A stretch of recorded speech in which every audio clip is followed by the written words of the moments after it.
Well, hello, Donald's Creek. Welcome to day 11, 31 days in Proverbs. Here we are in Proverbs chapter 11. And let's just jump right into this because I kept you extra long yesterday. Who knew I would do that? Sorry. I do apologize, but I wanted to get to those things. I figured chapters 10 through 29 we're not going to be together that long. There's not as much to discuss, but once again, I was wrong. That's only the second time this year, and we're already to October. Isn't that amazing? I wanted to start with the proverb that stood out, and it's 11:22. The this one made me laugh. Like a gold ring and a pig's snout is a beautiful woman without discretion.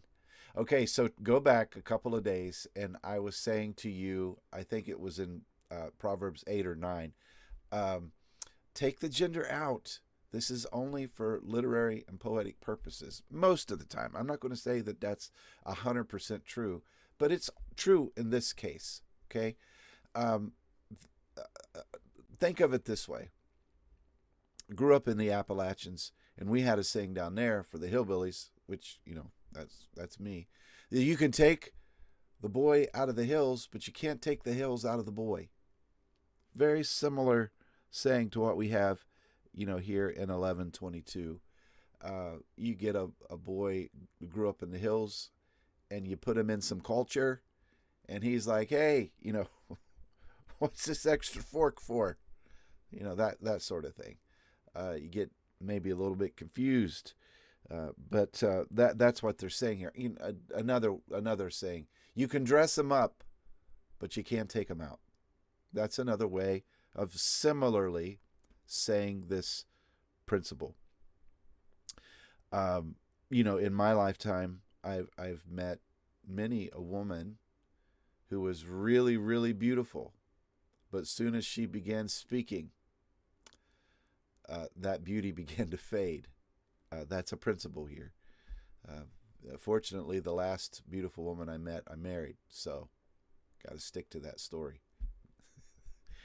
Now, I'm not speaking in romance terms. You get it. You do meet people, men who meet other men who the men are handsome, but as soon as they start talking, you see they're not the outward beauty doesn't match the inward parts. The inward parts are not pretty.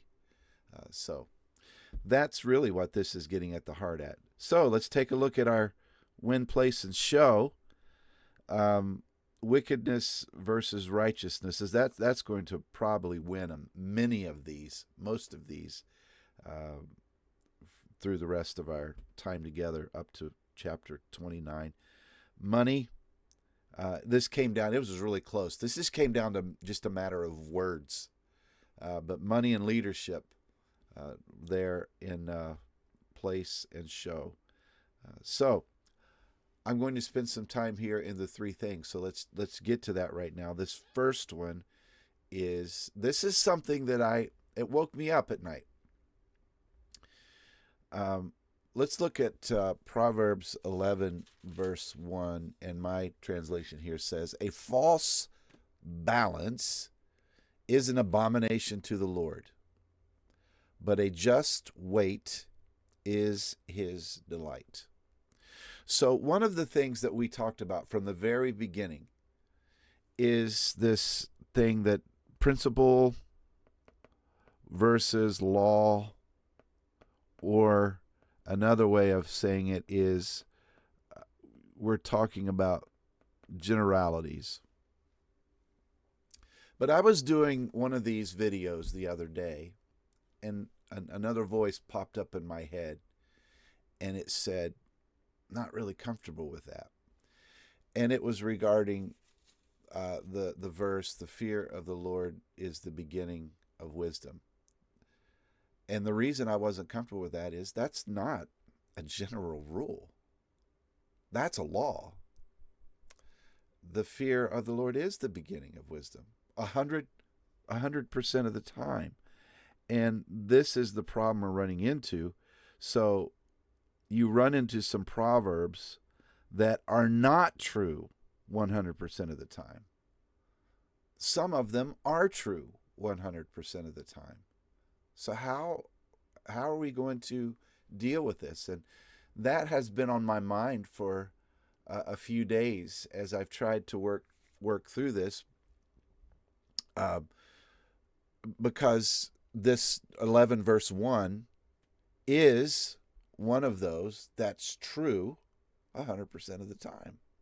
However, you go to another one, and the one that pops out is raise a child in the way they should go, and when they are old, they will not depart from it. I can't give you a chapter and verse. I know it's in Proverbs, and we're going to come to it. But that's a general rule. There are households, many, my own, in which we raised children. The children were respectful. They obeyed the rules for the most part. I mean, you got discipline issues, but they obeyed the rules. It wasn't like it's, wild and crazy. And when they got older, they departed from the Lord. They don't attend anywhere. We have other children raised in the same house that are serving in churches and in seminary and doing all sorts of wonderful things, on church boards, deacons, training to be elders. So that's a general rule. They were respectful and the house was in order, but when they got old, they departed from the Lord. And quite possibly, very possible, that we don't know what the future holds. We're praying for them. You're praying for those of you who are watching this who have this very same issue. You're praying for your children. The Lord may bring them back. How many people do you know? I know some at Donald's Creek that came back after mom and dad passed.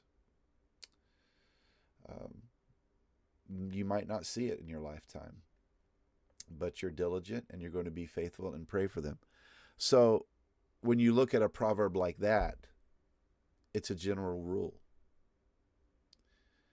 But you look at a proverb like this, Proverb 11:1, a false balance is an abomination, but a just weight is his delight. That's a rule. So here's where I came. This is what I came to.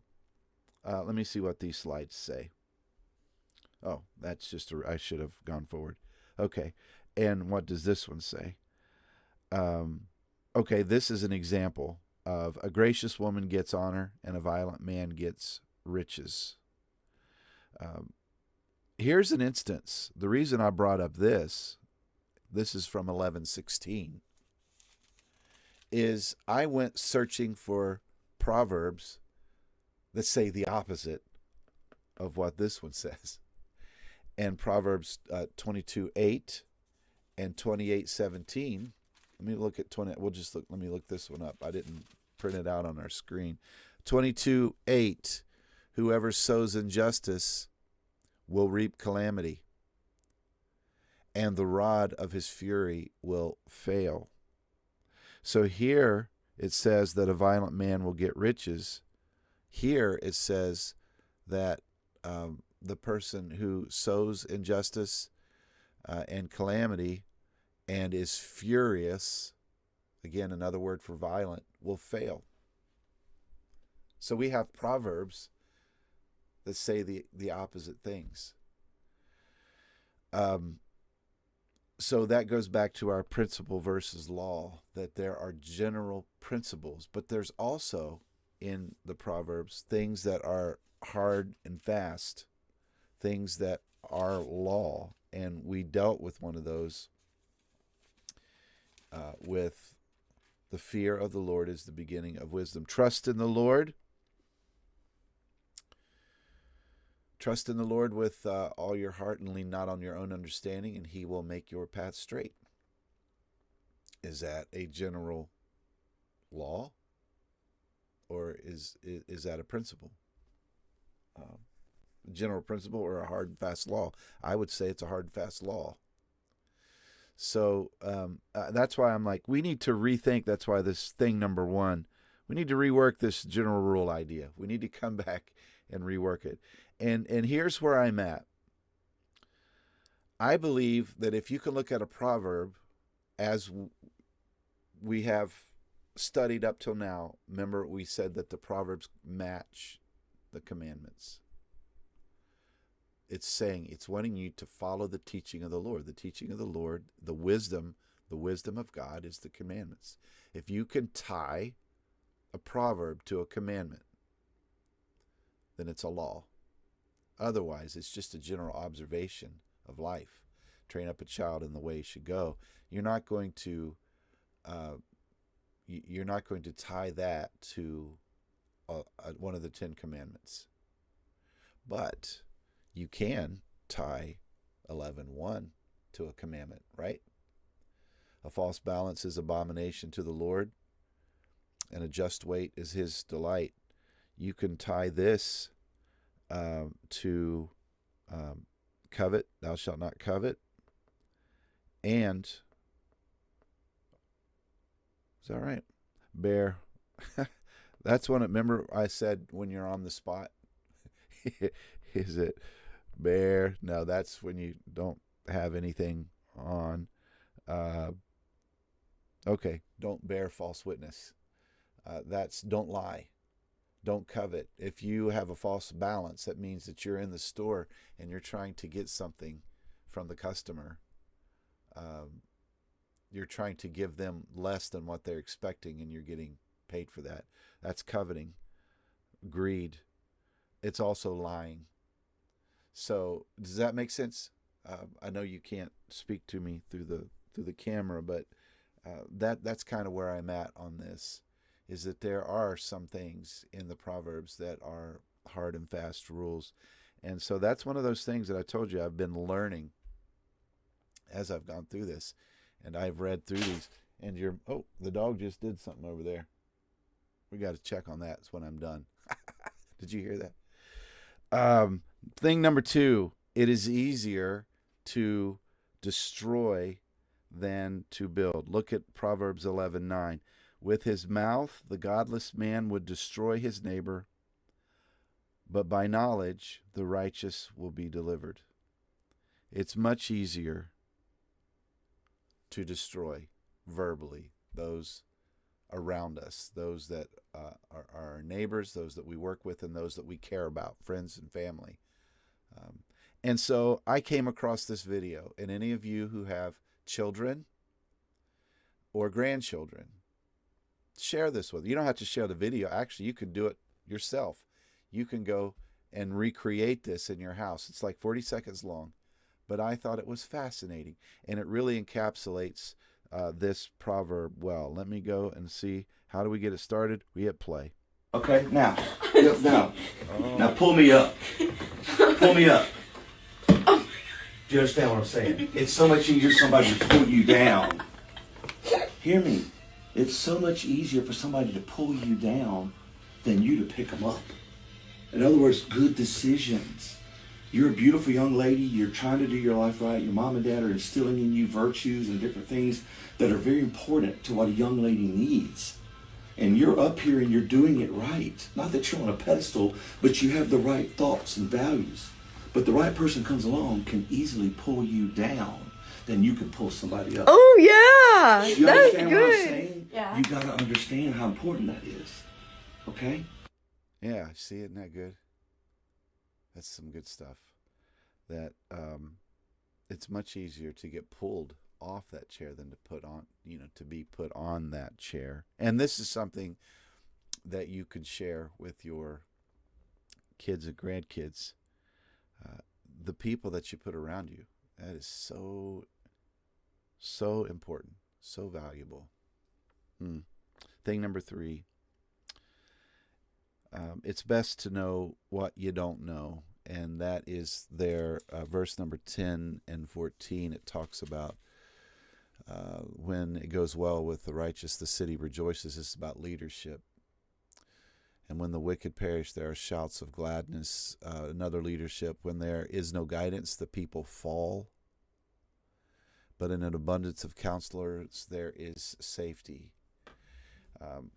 The saying, that old boy doesn't know what he doesn't know. He doesn't know what he doesn't know. is something that I say with my buddies. Trill and I talk about that. Is that there